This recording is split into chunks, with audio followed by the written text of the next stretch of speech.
Lumapit siya sa isang bundok at tinanong ang kanyang sarili kung ito ba ang tinatawag na kadakilaan ng kalikasan.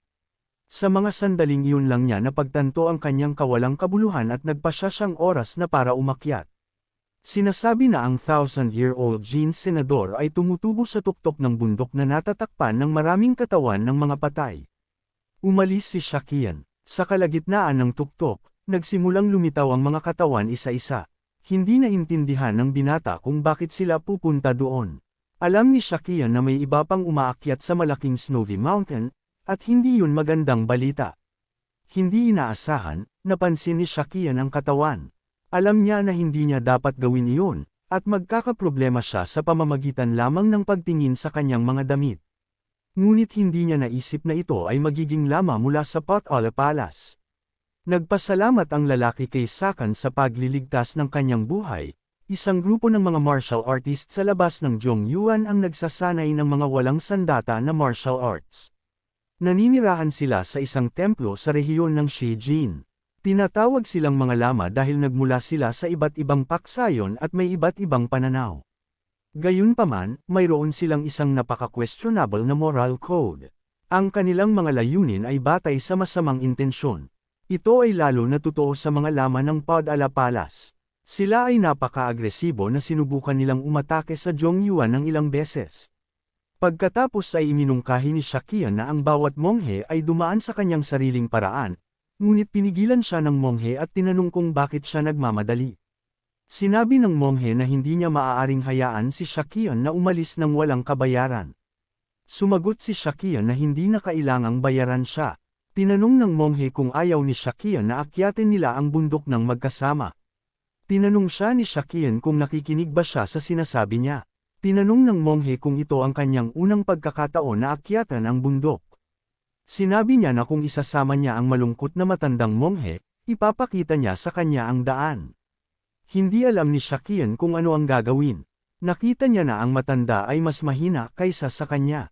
Sinabi ng monghe na ang kanyang patutunguhan ay hindi malayo sa tuktok at maaari niya siyang samahan. Sinabi ng monghe na sa nakaraan ng mga lama mula sa palasyo ay umakyat sa bundok at mayroon siyang mga alaala at isang mapa. Tinanong ni Sakan kung saan siya dadalhin kung samahan niya siya. Sumagot ang monghe na kung patungo siya sa tuktok, pupunta siya ng bahagya sa ibaba ng lugar na ito.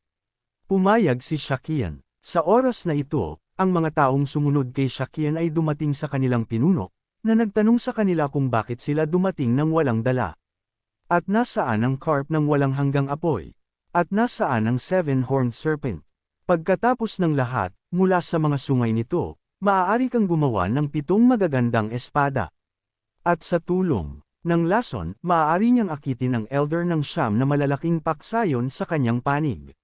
Tinanong niya ang lalaki, na kanyang tapat na tagasunod, kung hindi ba siya nahihiya na ngayon ay nanginginig sa takot. Lumuhad ang lalaki at nagsimulang humingi ng kapatawaran. Inutusan siya ng hepe na huminto at tiningnan siya ng may hindi pag-aproba na tingin. Sinabi niya sa kanyang subordinate na gumawa siya ng isang napakahalagang kontribusyon sa kanilang layunin.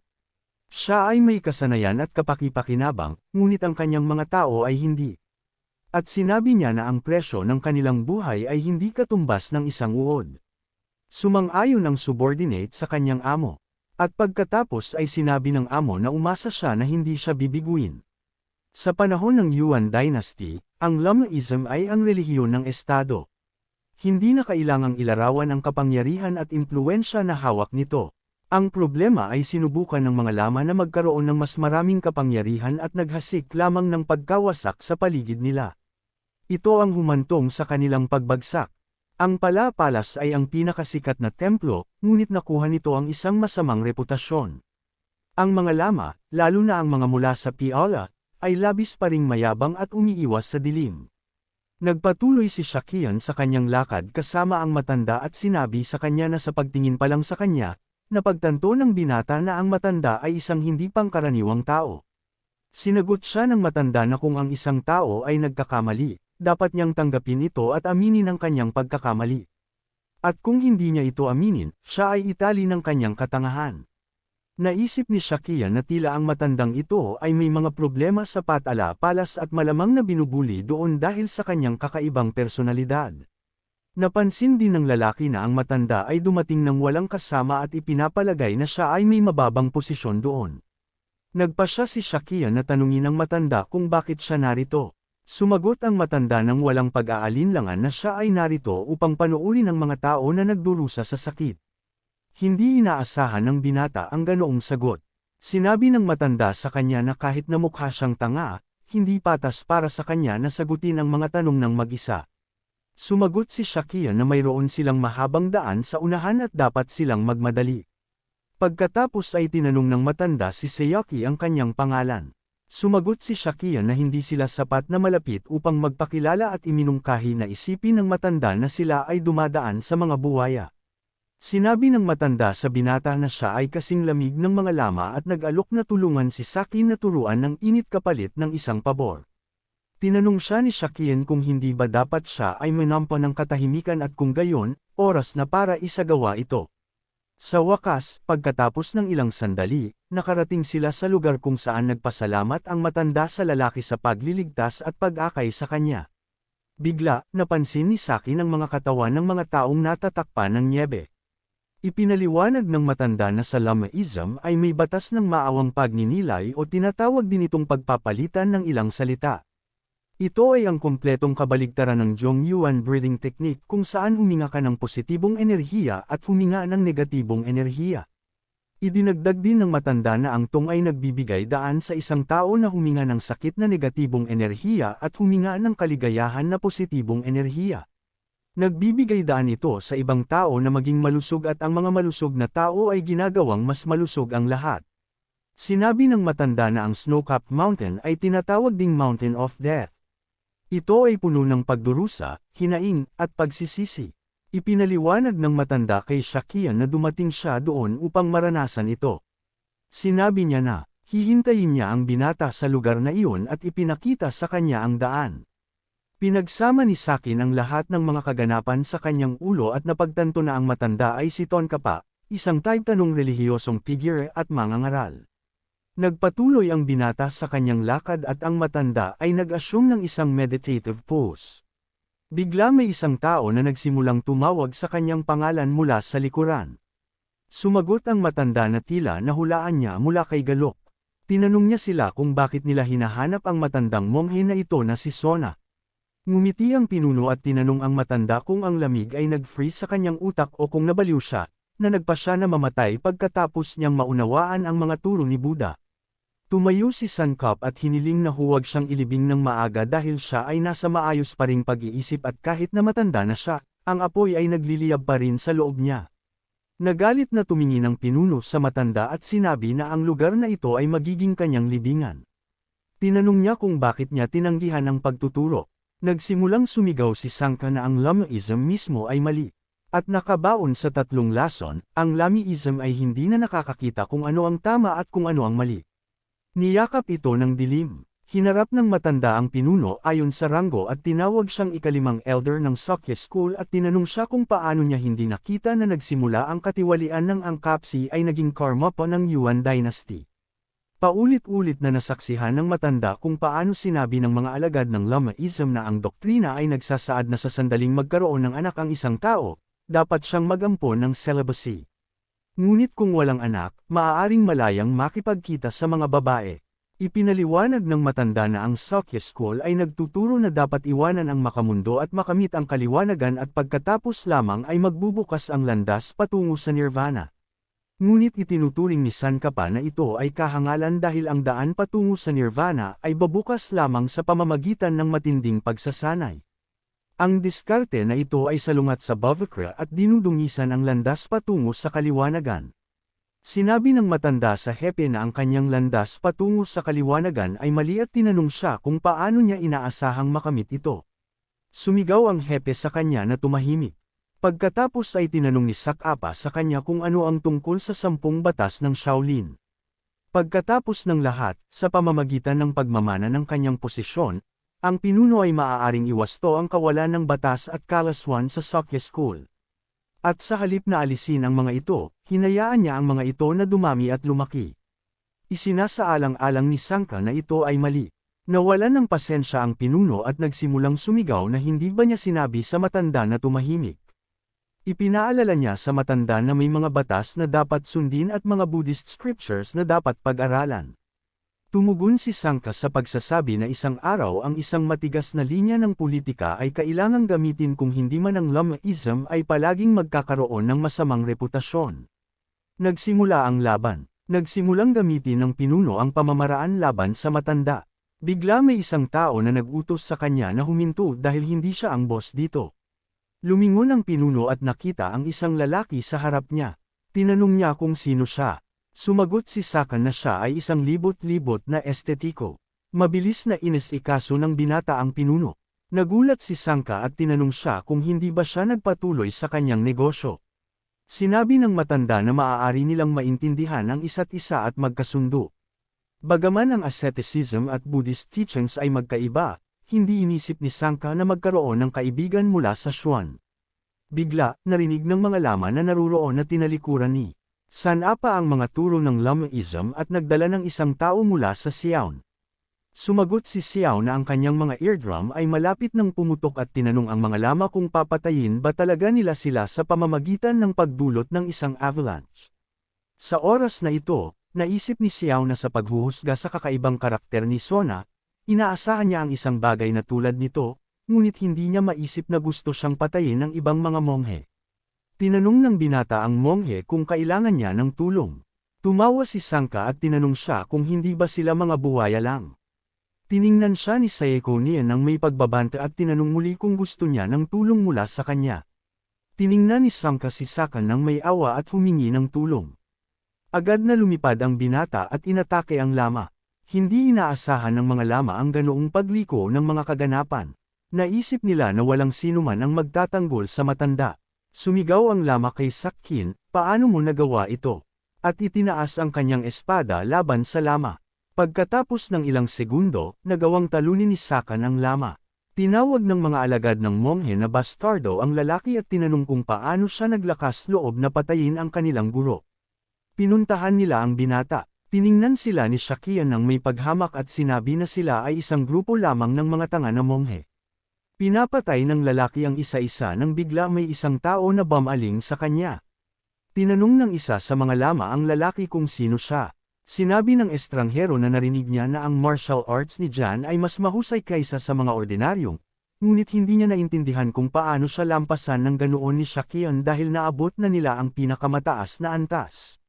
Tumawa ng malakas si Sakin, sinabi ang kanyang pangalan, at nilinaw na siya ay mula sa Hosen. Pagkatapos ay mas lalo pang nagulat ang mga lama. Alam nila na ang Hosen ay isa sa siyam na malalaking paksayon, at hindi nila naintindihan kung bakit nakikialam ang isang mandirigma mula sa Hosen sa mga gawain ng season. Nagalit ang lalaki sa puntong ito at tinawag ang mga lama na masasamang heretics. Isipin mo, ginawa nilang ibunyag ang isang lihim na itinago niya ng napakatagal sa pamamagitan ng isang nakakalito na salita. Pagkatapos ay bumaling ang mga lama sa binata at hiniling sa kanya na huminahon at mag-usap dahil ito ay isang maliit na hindi pagkakaintindihan. Tiningnan sila ni Sakin ng galit at sumagot na may natutunan sila na hindi nila dapat natutunan. Nagsimulang umatake ang lalaki sa kanila.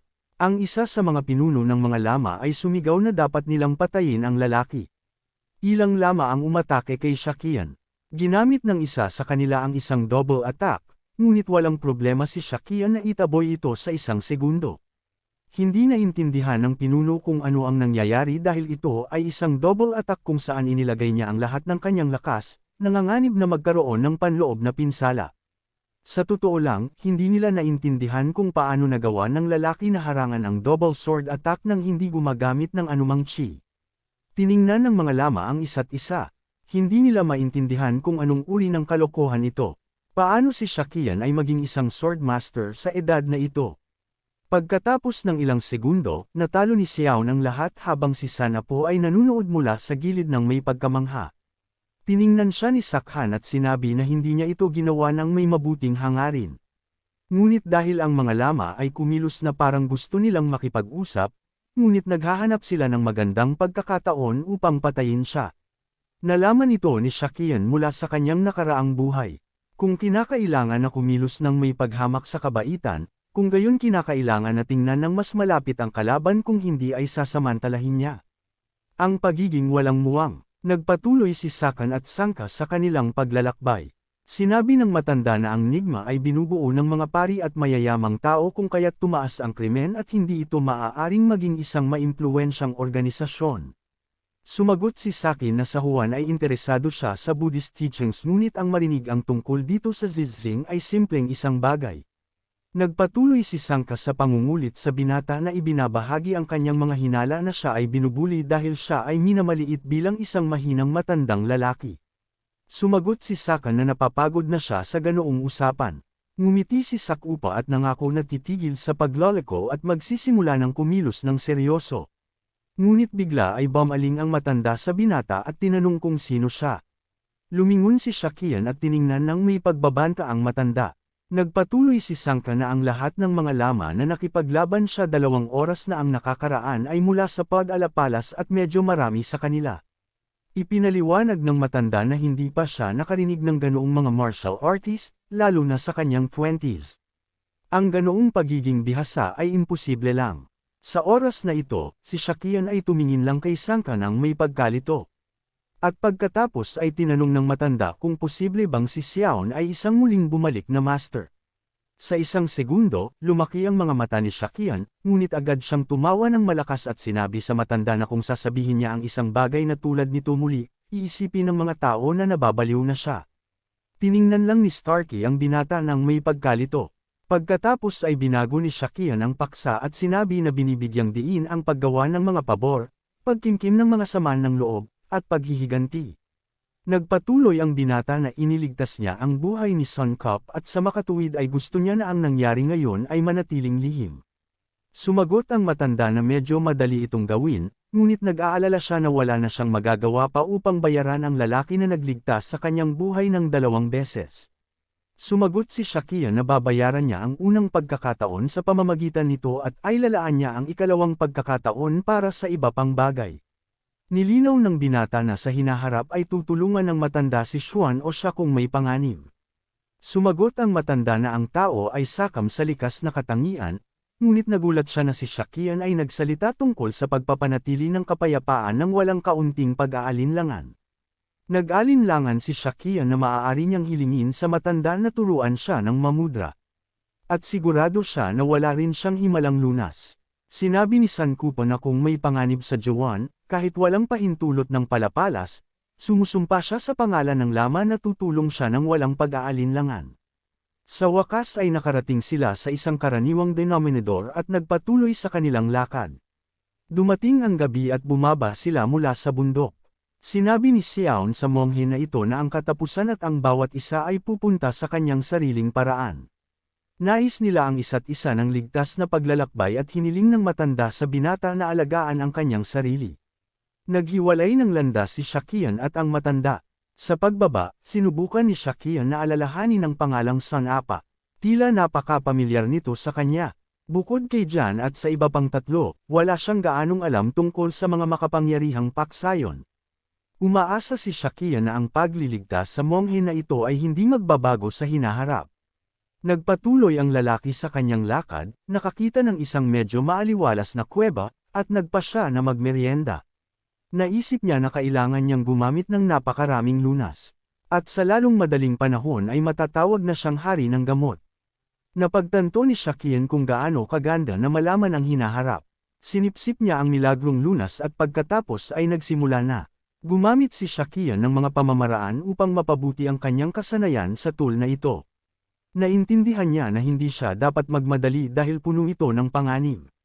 Sa pinakamaliit na pagkakamali, maaari siyang magkaroon ng paglabag sa chi. Sinimulan ni Shakian ang kanyang pagbabago ng katawan. Naramdaman niya na ang kanyang mga buto ay nababali mula sa loob. Alam niya na kung mawawalan siya ng konsentrasyon, maaari itong magtapos ng masama. Siya ay magkukurl up at mawawala sa isang walang pangalan na kuweba. Hindi inakala ni Shakian na ang pagbabago ng kanyang katawan ay magiging napakapagod at masakit. Walang makakaabala sa kanya mula sa ganoong sakit. Nagpatuloy ang lalaki sa ikalawang yugto, ang pagkakaisa ng isip at kaluluwa. Naintindihan niya na gaano man niya pigilan ang kanyang isip at espiritu, Ang mundo na ito ay hindi nirvana, kaya magiging masama ang resulta. Ang enerhiya ng thousand-year-old ginseng ay magpapanaw sa mga toxins na naipon sa pagitan ng isip at espiritu. Naramdaman ni Shakia na ang lakas ay umaalis sa kanyang katawan. Dumating na ang ikatlong yugto. Ganap na pagbabagong buhay. Pagkatapos nito, ang huling yugto ng pagbabago ng katawan at pagkatapos ay instant na paggaling mula sa anumang sakit at pinsala. Sa wakas, tapos na. Lumabas si Shakian mula sa kuweba na parang sinag ng araw sa mga sanga ng puno. Ang kanyang katawan ay perpekto. Agad na nagpa siya ang lalaki na suriin ang kanyang sarili. Kinuha niya ang espada sa kanyang mga kamay at tiningnan ang kanyang refleksyon. Napagtanto niya na ang physical transformation ay hindi siya ginawang mas gwapo o anumang bagay. Hindi niya naintindihan kung nangangailangan ito ng espesyal na mahika. Alam ng binata na ito ay isang malupit na realidad. Ngunit nagpa siya siyang maging kontento sa kung ano ang mayroon siya. Inaasahan niya ito, ngunit ang kanyang chi ay hindi tumaas sa lahat. Nagpa siya si Shakia na oras na para bumalik sa swan. Mayroong 6 na martial arts na hindi dapat matutunan. Tinatawag silang 6 Great Demonic Arts o 6 Forbidden Arts. Ang lahat ng mga ito ay napakalakas at kakilakilabot na mahirap magpasya kung alin ang pinakamasama. Gayunpaman, kung titingnan mo ang mga naging kilala kamakailan, ang pinakadakilang ipinagbabawal na aklat ng martial arts ay ang maneskrito ng mga kasanayan ng isinumpang demonyo na sila. Samantala, sa Kun Mountains, ang pinuno ng Kun faction na pinangalanang Sun ay nakatanggap ng impormasyon tungkol sa libingan ng isinumpang demonyo. Alam ni Sin na kung ang isinumpang martial art ay muling mabubuhay, nakakatakot na isipin kung ano ang mangyayari. Nagpasya siya na sa lahat ng gastos, dapat nilang pigilan ito. Pumunta ang Kunloon faction upang alamin kung totoo ang mga alingaw tungkol sa libingan ng isinumpang demonyo. Nang simula ng Petitioner faction at ng 9 na malalaking paksayon ang kanilang investigasyon, ang mga alingaw ay kumalat ng mas mabilis. Ang isinumpang demonyo ay isang kaaway ng Myrm at nakipaglaban sa pinakamalaking master nito sa panahong iyon. Hindi lamang siya nagawang makatakas ng buhay ngunit manalo rin. Hindi niya pinansin na ang buong mundo ay itinuturing siyang kaaway. Ang pangunahing bagay ay nangangahulugan ito ng pagiging pinakamalakas. Samantala, sa Demon Temple, ang mga alingaw ng libingan ng isinumpang demonyo ay nakarating sa ulo ng mga demonyo. Hindi alam ng pinuno ang tungkol sa 6 Forbidden Arts. Ngunit nang nabubuhay ang isinumpang demonyo, nangolekta siya ng mga maneskrito ng mga sining ng demonyo. Hindi alam ng pinuno kung ang libingan ng isinumpang demonyo ay totoo, ngunit nagpa siya na tuklasin ito. Samantala, sa ilog ng kasamaan, ang mga pinuno ay nalilito kung saan nagmula ang libingan ng isinumpang demonyo, dahil hindi pa gaanong matagal ang nakalipas mula nang matuklasan ang kayamanan ng Three-Eyed Phantom Thief. Sa konseho, nagpasya sila na wala silang pagpipilian kundi pumunta at tingnan mismo. Hindi lang nila maaaring ipadala ang Kunloon faction. Bukod sa paglahok ng masamang ilog at ng Demon Temple, sa pagkakataong ito ay mas maraming paksayon ang kasangkot kaysa nang matuklasan ang kayamanan ng Three-Eyed Phantom Thief. Ang sitwasyon ay hindi malulutas ng Kunloon faction lamang. Nagpasya sila na hindi sila maaaring kumilos ng padalos-dalos. At kung ito ay isang bitag, magiging isang masamang ideya na tipunin ang pinakamalakas na paksayon sa isang lugar at magkaroon ng mga kaganapan na magbukas sa isa pa. Sa huli, nagpasya sila na kailangan nilang mag-isip ng mabuti kung sino ang mananatili sa lugar at kung sino ang pupunta sa libingan ng isinumpang demonyo. Isang leader ng Petitioner faction ang sumigaw na pupunta sila. Tinanong siya kung ang Petitioner faction at ang 9 na malalaking paksayon ay hindi nakakuha ng hindi mabilang na kayamanan mula sa kayamanan. Nagsimula ang mga argumento. May sumigaw na kung lilito sila muli, makukuha nila ang lahat ng mga kayamanan para sa kanilang sarili. Ang pinuno ng Five Blades faction ay sumigaw na aalagaan nila ito. Ang humihingi na paksayon at kunloon ng 9 na malalaking paksayon, ang 5 talam ng kasamaan, ang paksayon ng Sonan, ang paksayon ng Hansen, ang marangal na pamilya ng Namkong, at ang 5 malalaking marangal na pamilya. Ang 2 demonic forces, ang Demon Temple at ang Evil River ay patungo rin doon. Ang mga kondisyon na humahantong sa digmaan ng 7 talam ay naitatag na. Ngunit nagpasya si Shakia na ang hinaharap ay hindi mauulit ang sarili. Nais niyang pigilan ang digmaan bago ito magsimula. Ngunit ngayon ay napipilitan siyang lumaban. Hindi niya alam kung sino ang maaaring maging especially iyan ng Dark Sky faction. Nagpasya si Sik na sisirain muna niya ang libingan ng isinumpang demonyo at susubukan na mabawasan ang pinsala na dulot ng digmaan. Ang pagpatay sa mga alipors ng Lord of the Dark Skies ay magiging isang bonus lang. Sa oras na ito, ang hindi kilalang mga tao ay nakabantay. Nang tanungin ang isa kung gaano katagal pa sila kailangang maghang sa paligid doon, sumagot siya na hanggang sa dumating ang Light Faction, 2 demonic forces, o isa pang makapangyarihang paksayon. Sinabi ng isa sa isa na dapat siyang mag-focus sa kanyang misyon at maunawaan ang kahalagahan nito. At huwag kalimutan ang tungkol sa sitwasyon kung saan ang ulo ng mga ilustradong tala ay. At pagkatapos ay biglang lumipad ang isang pana sa kanya.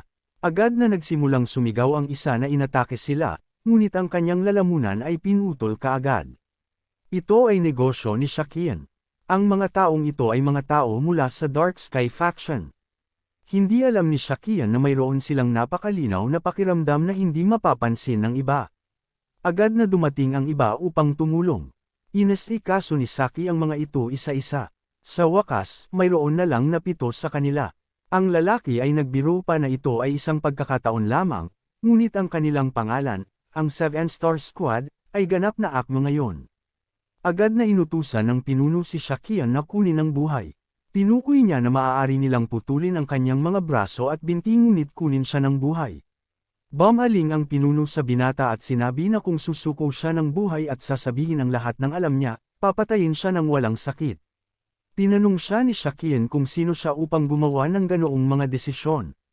Ipinaalala niya sa kanya na mayroong 7 mga tanga sa itaas niya tulad nina Chunchu at Chonen. Nagpatuloy ang lalaki na kung ang pinuno ay magdesisyon para sa kanyang sarili, parurusahan siya. Nagalit ang pinuno at tinanong kung paano niya nalaman ang mga pangalan na ito at kung sino siya.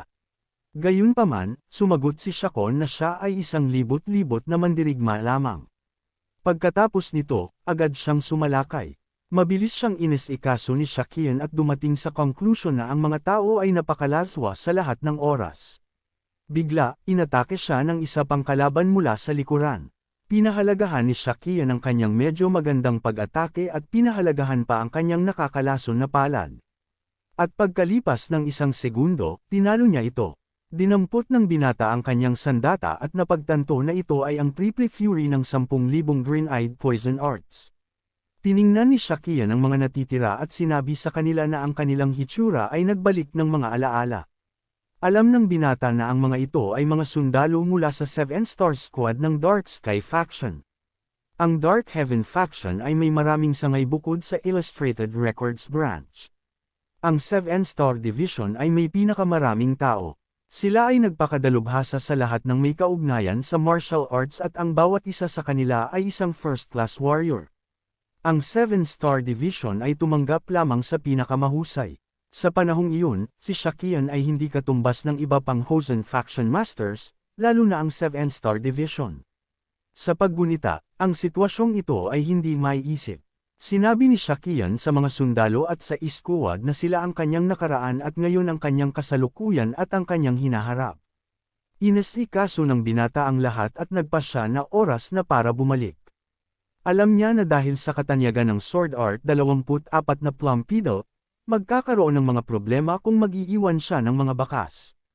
Mabuti na lang at may butas sa pasukan na sinadya upang maging isang bitag. Inihagis ni Shakian ang mga katawan dito. Sa anumang kaso, sisirain ni Shakian ang mga bitag, ngunit marahil ay dapat niyang isama si Ju. Ngayon ay kailangan niyang suriin ang mga bitag nang walang nakikita. Agad siyang nagtrabaho at nagmadali pasulong na parang bala, umaasa na maiwasan ang lahat ng mga bitag. Patungo si Shakian sa libingan ng isinumpang demonyo. Samantala, sa tangent, ang mga problema ay tinatalakay. Sinasabi nila na ang 7-Star unit ay nawala ng kontak at kahit na isinasaalang-alang ang pagkaantala, ito ay tumatagal ng masyadong mahaba. Isa sa mga naruroon ang nagsabi na tiyak na patay na sila. Pagkatapos ay sinabi ni Alkid, ang parehong bituin sa Constellation Ursa Major, na pupunta siya at susuriin. Sa oras na ito, si Sakin ay patungo. Hinawakan niya ang isa sa mga pader at ganap na nakalimutan na ang Yangtze River ay dumadaloy doon. Naisip niya na sa ilalim ng ilang mga sitwasyon, ito ay magiging lubhang kapaki-pakinabang. Sa ngayon, pumunta siya sa pinakailalim na palapag. Maraming mga bitag sa daan, ngunit si Sikian ay naging mas malakas kaysa sa naisip niya. Patuloy siyang nagtaka kung bakit ang libingan ng isinumpang demonyo ay may napakahinang depensa, ngunit lumalabas na siya ay masyadong malakas. Nagpatuloy ang lalaki sa paggalaw, at tila nakarating na siya sa lugar. Sinalubong siya ng isang landas na may nagliliwanag na mga parol. Ang isang bodega na may mga sandata at isang buong bundok ng mga kayamanan ay nakikita. Nagpasya siyang tingnan ng mas malapit ang lahat ng ito. Nagsimulang maghukay si Sikian sa tumpok ng mga sandata at alam niya na tiyak na mayroon siyang hinahanap doon. At bigla ay sumigaw sa tuwa ang binata. Sa wakas ay natagpuan niya ang Gojen Sword. Ito ay isa sa 3 espada na huwad sa utos ng dakilang general na si Aiwong Gojian. Naintindihan ni Sikian na kahit na ang kanyang yeyihan ay kamangha-mangha, hindi ito katumbas ng banal na espada T. Ngayon ang natitira na lang ay ang libingan. Bigla ay napansin ni Sikian ang isang pulang unan sa harap niya na may isang libro sa ibabaw nito. Agad na napagtanto ng binata na ito ay isang siyam na kamao na martial art. Tinanong niya ang kanyang sarili, dapat ba niyang matutunan ito? Sa pagkakaisa ng 10,000 martial arts, si Sikian ay magiging hindi mapigilan. Gayunpaman, agad niyang isinara ang libro at inutusan ang kanyang sarili na kalimutan ito. Ang 9 Furious Martial Art ay kasing edad ng 6 Great Martial Arts. Ito ay isang ipinagbabawal na aklat na ang layunin kahit ang may akda mismo ay hindi alam. Ito ay nilikha sa Huan sa panahon ng Xia Dynasty. Ito ay hindi isang koleksyon ng mga pamamaraan ng martial arts, ngunit isang spell. Nang maglaon, nang magsimulang bumaba ang Xia Dynasty, ang bakas ng siyam na mabangis na kakanyahan ay nawala. Matapos ang hindi mabilang na mga taon, isang pantas ang aksidenteng nakatuklas ng isang kopya nito, bahagyang isinalin ito, at nagkaroon ng kapangyarihan. Ito ay isang pamamaraan na kinuha ang kapangyarihan nito mula sa underworld. Doon nito nakuha ang pangalan nito. Kapag ginamit, ang mga pisikal na kakayahan ng isang tao ay pinahusay.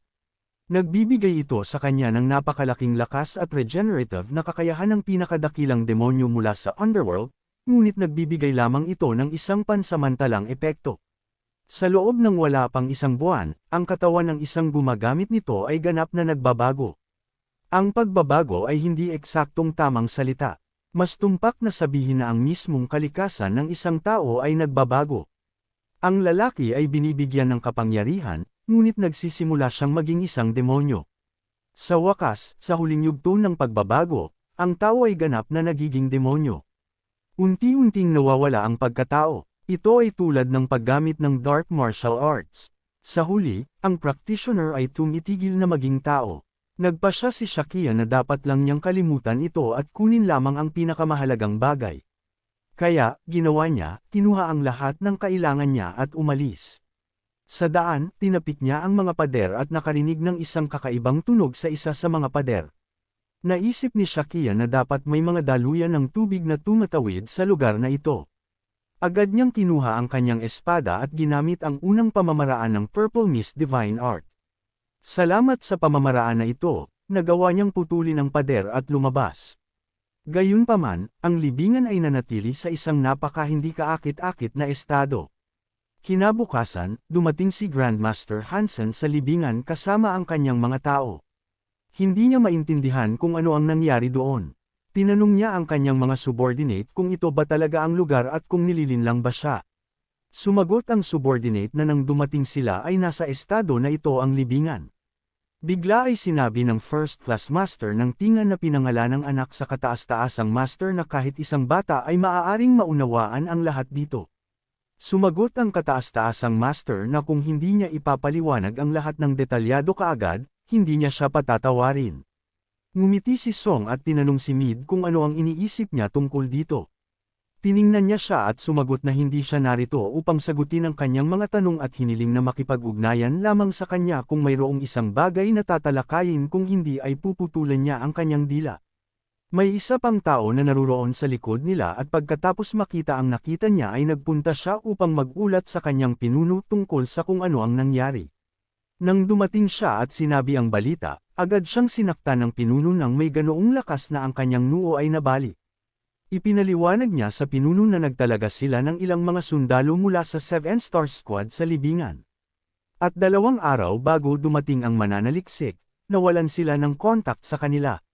Sinabi din niya na nagpadala siya ng kwan upang suriin ang sitwasyon, ngunit sa oras na dumating siya, ang libingan ay nasira na at ang Star Squad mismo ay wala na. Nagalit ang pinuno at sumagot na sa maikling salita, ang plano na kanilang pinaghirapan ay nabigo at ngayon ay hindi nila alam kung bakit. Sinabi ng pinuno na mayroon silang 1 tonelada ng iba't ibang mga pagpipilian, ngunit walang gumagana at hindi pa siya napahiya tulad nito dati. Naisip niya ito at dumating sa conclusion na walang baliw na tao sa kanyang mga tao na maglakas loob na magtaksil sa kanya. Nangangahulugan ito na may iba pang Sumire sa libingan. Inutusan niya ang kanyang subordinate na pumunta sa Tianjing at alamin kung ano ang nangyari doon at kung siya ay nagkamali, papatayin niya siya. Sa oras na ito sa hub, nagising si Shakian sa kanyang kama nang bigla ay may isang batang babae na pumasok sa kanyang silid at sinabing mayroong isang bagay na dapat gawin. Tinanong ni Shakian kung ano ang problema. Ipinaliwanag ng batang babae na mayroon siyang bisita at hiniling kay Sayaki na kahit papaano ay linisin ang kanyang ulo bago makipagkita sa taong ito dahil mukhang isang malaking shot. Hindi inaasahan ni Shakian at hindi niya naintindihan kung anong uri ng bisita ang maaaring dumating sa kanya. Nag-ayos siya ng kanyang sarili at nagpa siya na uminom ng ilang tsaa. Bigla, may tumawag sa kanya na nakatatandang kapatid. Ang mga salitang ito ay nagpatigas sa tsaa ni Shakian. Sumugod si Zhu sa silid. Si Shakian ay may ilang kakaibang damdamin, ngunit tiyak na masaya siyang makita ang batang ito. Para sa kasiyahan, tinanong ni Shakian si Zhu kung sino siya. Ngumiti si Zhu at sumagot na hindi ito isang nakakatawang biro dahil siya lang ang henyo na kapatid ng kanyang nakatatandang kapatid. Sinabi ni Shakian na iniisip ng karamihan sa mga tao na ang kanilang mga kapatid ay hindi nagbabago, ngunit si Zhu ay lumaki ng marami. Tinanong ni Shakian si Zhu kung paano siya hindi pa rin nag-aasawa o nakikipagkaibigan sa isang mukha na tulad niyan. Kaya, kakaiba pa rin siya, may talento, ngunit kulang sa mga social contacts. Nagsimulang sumigaw si Zhu na marami siyang kaibigan. Ngumiti si Shakian at sinabi na sa paghusga sa kanyang reaksyon, nag-iisa siya tulad ng dati. Pagkatapos ay tinanong ni Shakian sa kanya na pangalanan ang hindi bababa sa 5 kaibigan, hindi binibilang ang kanyang pamilya. Ngumiti si Zhu at nagkamay sila. Nagsimulang kumain ng almusal ang mga lalaki at ang kanilang pag-uusap ay lumipat sa katotohanan na 5 taon na ang lumipas. Sinabi ni Zhu na ang huling beses na nakita niya si Sok Ian ay 5 taon na ang nakalilipas. Tinanong ni Shakian kung paano si Zhu. Sumagot ang binata na ginagawa niya ang pareho. Nagpapatuloy lang siya sa pag-aaral sa kanyang silid. Tinanong ni Zhu kung paano naman siya at kung paano si Shakian dahil narinig niya ang kaunti tungkol sa kanya at gusto niya siyang makilala ng personal. Sumagot si Shakian na kakabalik lang niya kaya sasabihin niya sa kanya mamaya. Tiningnan ni Shakian si Zhu nang maingat at tinanong kung 16 na taong gulang na ba siya. Ngumiti si Zhu at sumagot na sa kalahating taon ay magiging 17 na siya. Tinanong ni Shakian ang binata kung mayroon ba siyang kalayaan sa paggalaw. Nahihiya si Zhu at sumagot na gusto niyang tumulong sa libingan ng isinumpang demonyo ngunit gumuho ito. Nahulog agad si Zhu at sinabi sa isang nabigo na boses, ano ang halaga niya nang hindi alam ang martial arts. Tiningnan siya ni Shakian at napagtanto na siya ay pareho pa rin. Inilagay niya ang kanyang kamay sa balikat ng binata at sinabi na lumaki na siya ng husto at kung uupo siya sa kanyang silid, siya ay matutuyo lamang. Tinanong siya ni Shakian kung maaari siyang makipag-socialize ng kaunti pa. Tinignan siya ni Zhu at tinanong kung dumating si Shakian para alagaan siya. Ngumiti si Shakian at sumagot na eksakto nga, kailangan niya ang lakas ni Zhu dahil wala na siyang ibang matutulungan kundi siya. Pagkatapos ng isang nakakaantig na usapan, naglakad ang mga lalaki sa hardin. Biglang may tumawag kay Sakona at sinabing 6 na taon na silang hindi nagkikita. Biglang lumingon si Shakian at nakita si Siran, ang nakatatandang kapatid na babae ni Zhu, na nakatayo sa harap niya. Tinitigan siya ng binata at naisip na sigurado nang nakarinig siya ng lahat ng uri ng papuri tungkol sa kanyang ganda, kaya hindi na siya nagkomento. Tinanong ni Shakian kung kasama niya ang tagapagmana ngayon dahil gusto rin niyang batiin ito. Sumagot si Sera na wala muna ang kanyang nakatatandang kapatid. Bumabalik lang ito sa bahay ng kanilang ama isang beses sa isang taon. Sumagot si Shakian na nabalitaan niyang Irene rekomenda na ang tagapagmana para sa posisyon ng strategist para sa Merm Alliance. Ngumiti si Seran at sinabing hindi nga siya tinawag na matalinong dragon ng walang dahilan. Ipinaliwanag ni Seran na pumunta siya doon matapos marinig na aalis si Zhu sa kanilang pamilya at pupunta sa Gango. Namutla si Zhu sa takot. Tinanong ni Seran kung sino ang nag-udyok sa kanya at tinanong niya, si Ji. Shu ba talaga ang nagsabi sa kanyang gawin ito? Tahimik lang na nakatayo si Zhu sa lahat ng oras na ito at tinitignan ng kanyang kapatid na babae. Para siyang ilang beses na mas matanda sa kanya at takot siyang magsalita. Gayunpaman, biglang nag-ipon si Zhu ng lahat ng kanyang lakas at buong tapang na sinabi sa kanyang kapatid na ito ay personal niyang desisyon. Tinignan siya ni Seran at ngumiti. Sinabi niya na pinag-isipan ng kanilang ama ang kanyang kahilingan at naisip nitong magandang pagkakataon ito para magtatag ng relasyon sa isang malaking paksayon, kaya hindi na kailangang mag-alala. Idinagdag din ni Seran na iniisip ng kanilang ama kung anong klaseng seguridad ang ailalaan sa kanya at malalaman ni Zhu ang kanyang desisyon sa lalong madaling panahon. Hindi gumalaw si Zhu noong panahong iyon. Humarap si Seren kay Shakian at sinabing sana ay mag-enjoy siya sa pananatili sa kanilang bahay. Ngumiti ng matamis si Shakian. Ipinaliwanag ni Shakian kay Zhu na kahit hindi siya gaanong gusto ng kanyang pamilya, blood is thicker than water, dapat silang mag-alala para sa kanya. Kaya naisip ni Shakian na siguradong may darating para bisitahin si Zhu. Higit pa rito, hindi alam ni Shakian kung bakit, ngunit sigurado siyang ang taong ito ay si Seran o si Sang. Hindi man nila kinilala ang henyo ng binata, sinubukan nilang protektahan siya. Tinapik ni Shakian si Zhu sa balikat at sinabing ngayong napagdesisyonan na ang lahat, oras na para maghanda. Nagtipo ng mga lalaki at biglang sinabi ng isa sa mga subordinate kay Zhu na hindi niya akalain na magdesisyon itong pumunta sa Ganoa dahil akala niya ay mamumuhay si Zhu ng buong buhay bilang isang ermitanyo. Sinabi rin niya sa binata na nag-aalala siya para sa kanya. Tinignan siya ni Zhu at iminungkahi na sumama siya sa kanya. Hindi naisip ng babae na magandang ideya ito. Ipinaliwanag niya na malapit lang ang kanilang pamilya at bukod pa rito ay hindi niya gusto ang sword blood. Matapos makipag-usap sa kanyang subordinate, lumapit si Zhu sa kanyang kapatid na babae at pinasalamatan siya sa kanyang pananampalataya. Tinanong siya ni Seran na huwag mag-atubiling humingi ng tulong sa kanilang pamilya kung may mangyari sa daan. Sa ganoong kaso, hiniling niya kay Zhu na magpadala ng liham sa murmur at agad na sisigat ang kanyang nakatatandang kapatid. Binigyan din ni Seran ang kanyang kapatid ng isang libro kung saan inilarawan niya kung ano ang dapat pag-ingatan sa Ganho. Hiniling niya sa kanyang kapatid na basahin ito. Kapag may oras siya, lumapit ang babae kay Shakian at sinabing ipinagkakatiwala niya ang kanyang kapatid sa kanya. Pagkatapos nito, bumalik siya sa kanyang mga silid. Gayunpaman, tinawag siya ni Shakian. Sinabi ni Shakian sa kanya na ang formation ay nangyayari sa pamamagitan ng paglalagay ng natural o gawa-gawang istruktura sa isang tiyak na pattern ng maaga. Tinanong niya ang babae kung totoo ba iyon o hindi. Sinabi rin ni Shakian na sa kaso ng digmaan, mayroong maraming variable, kaya ang formation ay maaaring maabala bago ito maipatupad. At kung mangyari iyon, maaaring walang pagkakataon ng kalaban na impluwensyahan ang formation. Tinanong ni Seran kung ano ang ibig niyang sabihin. Sinabi ni Shakian na hindi ba magiging mas maginhawa ang mga formation kung maghagis sila ng isang bagay sa kanilang kalaban at i-activate ito. Sa mga kaisipang ito, iniwan ni Shakian si Seran na mag-isa, at umalis na ang mga lalaki. Tinanong ni Zhu si Sayaki kung saan sila pupunta.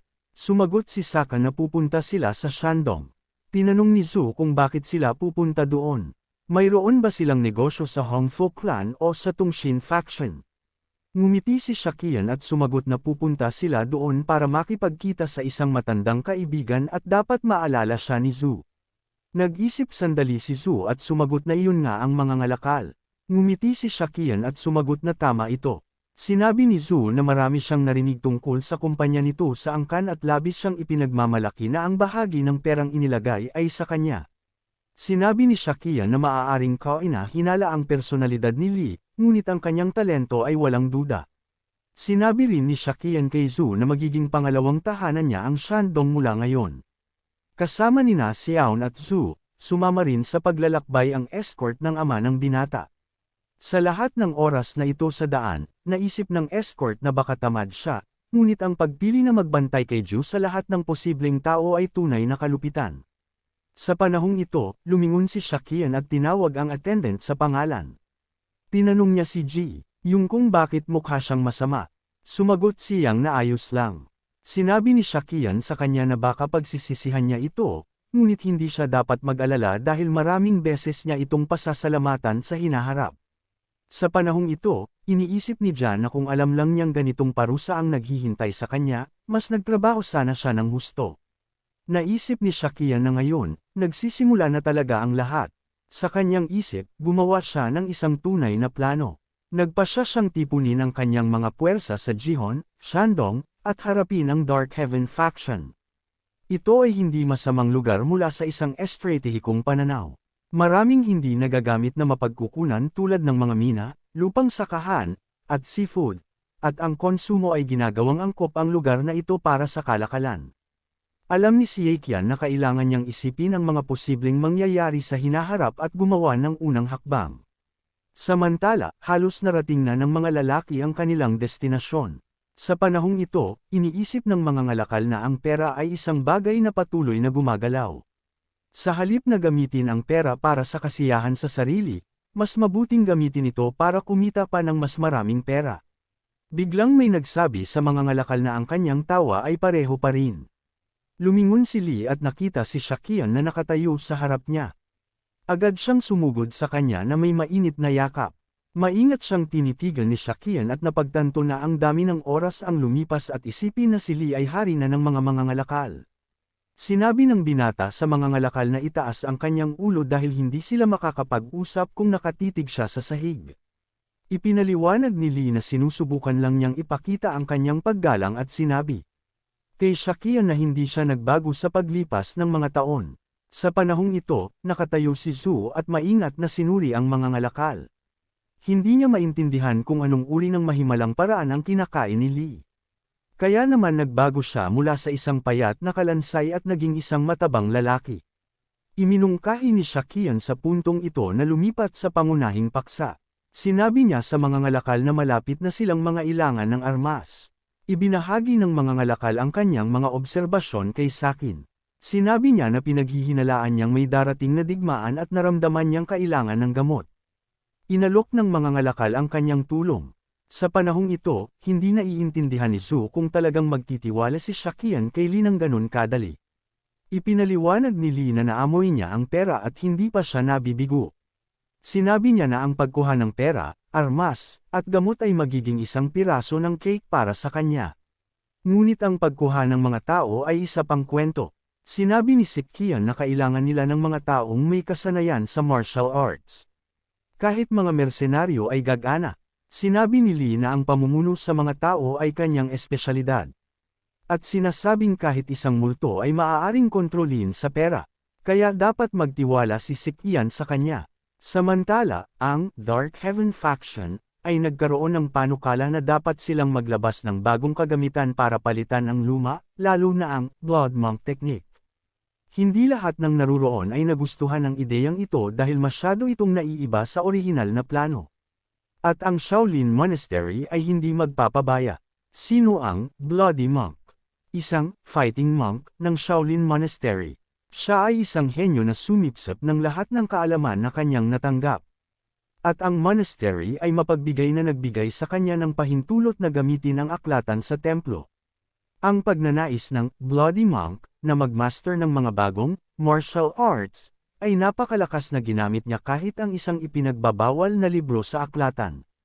Hindi lang iyon, nagawa niyang pagsamahin ang mga demonic techniques sa Classic Muscle Modification Manual na ginawa itong isang ganap na bagong diskarte, Classic Blood Tendons. Ito ay isang diskarte na nilikha ng isang monghe na inalis sa monastery. Alam ng Dark Heaven faction na kung ipapakalat nila ito, siguradong magagalit ang 108 Arots.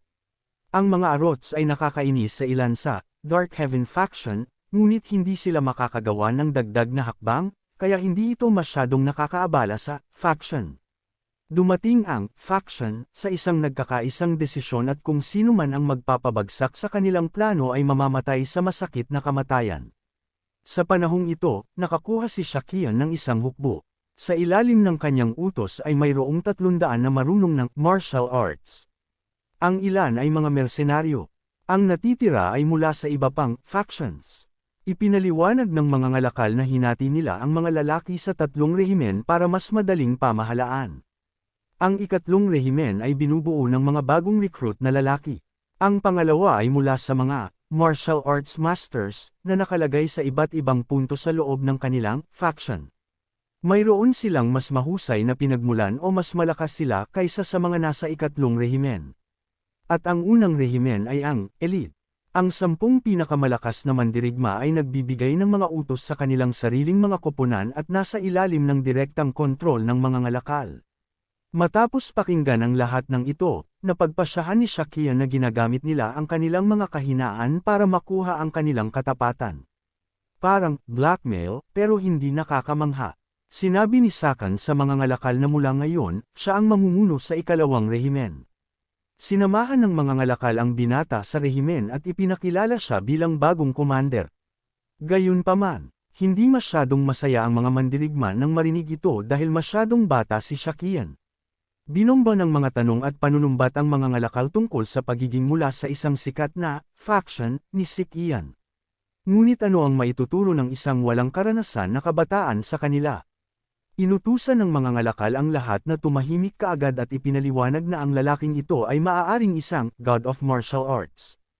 Hiniling ni Shakian kay Lee na gawin ang ibang bagay habang inaasikaso niya ang shelf. Nakinig si Lee at umalis. Pagkatapos ay humarap si Shakian sa mga mandirigma at sinabing mas mabuti kung ipapakita lang niya ang kanyang mga kasanayan at inutusan niya silang umatake ng sabay-sabay. Hindi maintindihan ng mga mandirigma kung anong klaseng kalokohan ang sinasabi ng batang ito. Pagkatapos ay sinabi ni Shakian na ang unang suntok ay sa kanya. Hindi pa lumipas ang 5 segundo bago nakahiga na ang mga mandirigma sa lupa at walang isa sa kanila ang nakatayo laban kay Shakian. Tinitigan ni Shakian ang buong sitwasyon at sinabi sa kanyang mga mandirigma na ganito ang kanilang pagsasanay mula ngayon. At ang organisasyon ang gagamot sa kanilang mga pinsala at magbibigay sa kanila ng armas. Isang mandirigma ang nagalit ng husto dahil naisip ng isang binata na siya ay isang God of Martial Arts at sumugod para atakihin si Shakian. Gayunpaman, hindi nagtagumpay ang kanyang pagtatangka. Ngumiti ang lalaki at sinabing ganito magpapatuloy ang pagsasanay. Hinarap ni Shakian ang mga mandirigma at ipinaliwanag na hindi niya sila tuturuan ng martial arts dahil lang sa siya ang pinuno. At sa pagtingin sa kanila ay masasabi niyang may problema ang kanilang days. Lumipas ang oras at nakuha ni Shakian ang paggalang ng ikalawang rehimen. Hindi mapigilan ng mga ngalakal na handgun ang gayong mga kasanayan at pagsasanay. Sinabi ni Lee kay Shakian na ito ay hindi kapanipaniwala. Pagkatapos ay inutusan siya ng binata na humanap ng mga tao sa ikatlong rehimen na maaaring ilipat sa una o pangalawa. Sumagot ang mga ngalakal na isinaalang-alang niya ang lahat at tinanong ang lalaki kung ano ang gagawin sa mga hindi magkasya. Inutusan ni Shakian na ipadala lang sila na may ilang barya sa kanilang bulsa. Sumang-ayon ang mga ngalakal at tinanong kung ano pa ang kailangan. Sinabi ng lalaki na kailangan niya ng mga 200 tao at hiniling na humanap ng mga bata na angkop sa kanyang mga kinakailangan at dalhin sa kanya. Sinabi ni Shakian na dapat silang nasa pagitan ng 9 at 10 taong gulang at walang pisikal na depekto. Dapat sila ay mga bata na hindi magiging problema. Ang mga ulila ang pinakamahusay. Ngumiti ang mga ngalakal at tinanong si Shakian kung talaga bang bubuo siya ng sarili niyang hukbo. Pinayuhan niya ang binata na sa ganoong bilang, mas mabuting bumuo ng isang faction para kontrolin ito. Iminungkahi ng mga ngalakal na magtayo ng dulang at training ground, pati na rin ng iba pang infrastruktura para magpalaki ng mga mandirigma. Sumagot si Shakian na magandang ideya iyon. Hiniling din ni Saeko niyan sa mga ngalakal na huwag munang galawin ang posisyon ng pinuno dahil hahanap siya ng angkop na tao sa hinaharap. Sumagot ang mga ngalakal na naiintindihan niya ang lahat at tinanong, paano ang pangalan? Ngumiti si Shakian at tinitigan siya at sinabi na dahil bumuo siya ng isang faction sa ilalim ng kanyang pamumuno, sa makatuwid ay sa kanya ito. Sa makatuwid, pinayagan niya ang mga ngalakal na pangalanan ito kahit ano ang gusto niya. Nangako ang mga ngalakal na pag-iisipan niya ito.